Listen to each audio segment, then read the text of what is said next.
Capítulo 27 entra num terreno crucial da análise econômica, a reconstrução institucional promovida após 1964.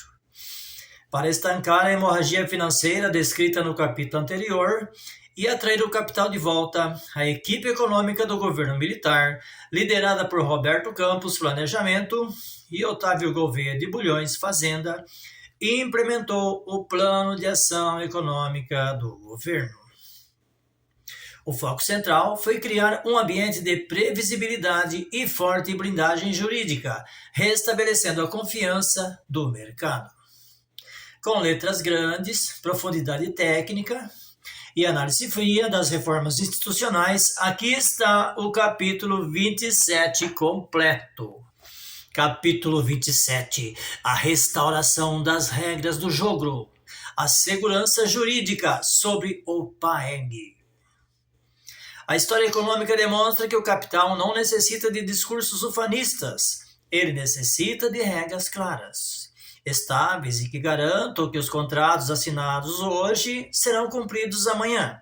Após o colapso dos governos Jânio e Jango, onde o desrespeito ao direito de propriedade e o congelamento forçado de remessas transformaram o Brasil em um pária internacional. A prioridade absoluta da nova administração, em 1964, foi estancar a fuga de capitais. Para isso, era imperativo reescrever a arquitetura institucional do país.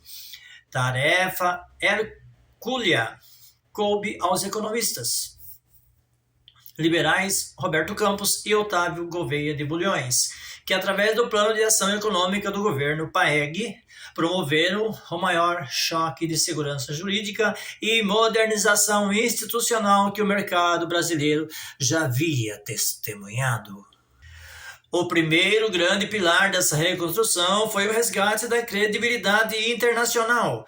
Campos e Bulhões sabiam que, enquanto a lei de remessas de lucro de Jango operasse de forma puramente punitiva, nenhuma multinacional voltaria a injetar dólares na indústria brasileira.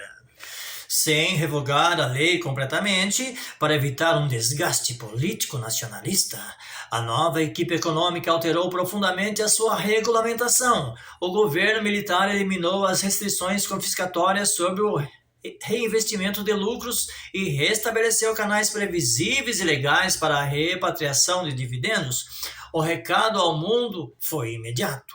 O Brasil voltava a respeitar o lucro legítimo e a propriedade privada do investidor estrangeiro.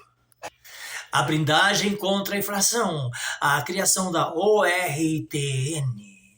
O maior inimigo da segurança jurídica em um ambiente de alta inflação é o derretimento da moeda, que destrói o sentido dos contratos de longo prazo. Se o empresário empresta ou investe capital e a inflação corrói esse valor em 80% ao ano, o contrato vira uma fraude legalizada. Para resolver essa distorção sem precedentes, o PAEG introduziu uma inovação jurídica revolucionária, a ORTN, Obrigação Reajustável do Tesouro Nacional, e o conceito de correção monetária. A partir dali, os contratos de longo prazo, as dívidas e os investimentos passaram a ser indexados por lei, protegendo o valor real do capital contra a sanha inflacionária. Isso permitiu o ressurgimento do mercado de crédito e de capitais, dando segurança para que bancos e investidores voltassem a financiar a infraestrutura e a habitação. Simultaneamente, o governo militar criou a espinha dorsal do sistema financeiro moderno, que vigora até os dias de hoje. Criação do Banco Central do Brasil, BCB, e do Conselho Monetário Nacional, CMN. Retirou-se do Banco do Brasil o poder de emitir moeda ao bel prazer do governante de plantão, centralizando a política monetária em uma instituição técnica e reguladora.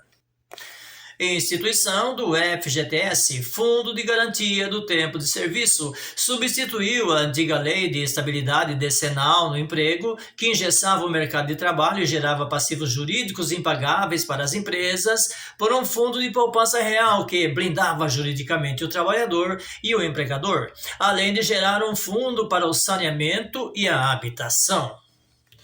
Lei do Mercado de Capitais estabeleceu regras rígidas de proteção ao acionista minoritário e punição às fraudes financeiras, estimulando a abertura de capital das empresas na Bolsa de Valores. Retorno do capital e o milagre econômico. O retorno do capital. O impacto prático desse robustecimento jurídico foi fulminante. Ao perceberem que o Brasil agora possuía tribunais dispostos a garantir contratos, um banco central técnico e regras estáveis para o fluxo de divisas, as torneiras do capital internacional foram reabertas. Os Estados Unidos e os credores europeus renegociaram as dívidas herdadas de JK e restabeleceram as linhas de crédito comercial. O investimento direto estrangeiro saltou de patamares virtualmente nulos em 1963 para centenas de bilhões de dólares nos anos seguintes. Setores inteiros, como a indústria química, automobilística e de bens de consumo, iniciaram um ciclo massivo de expansão. O início do período militar provou uma máxima liberal imperecível. A melhor política de atração de investimentos não são os subsídios estatais ou protecionismo alfandegário, mas sim a solidez da segurança jurídica.